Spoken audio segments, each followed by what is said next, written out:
हरियर बसवा कटवे राजा दशरथ अरे अंगूरी गड़ले खपचारी रे लालनावा अरे अंगूरी गड़ले खपचारी रे लालनावा अंगूरी दरदिया सहेली रानी कैकई अरे राजा सुतेले याना चितारे लालनावा अरे राजा सुतेले याना चितारे लालनावा अंगूरी बिरनावा सहेलू रानी कैकई अरे कवानो मांगन हमसे मांगा रे लालनावा अरे कवानो मांगन हमसे मांगा रे लालनावा राम लक्ष्मण के दे दी बना के बनवा सवाय रे भरत भूवल के दे दी राजा रे लालनावा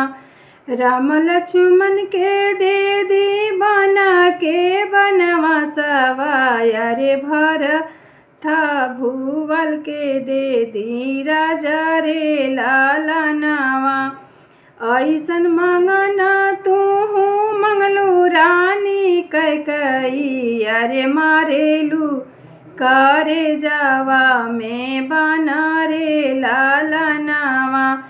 अरे मारेलू करे जावा में बना रे लालनावा सोरहरज के रामा हऊँ दुलरुआ रे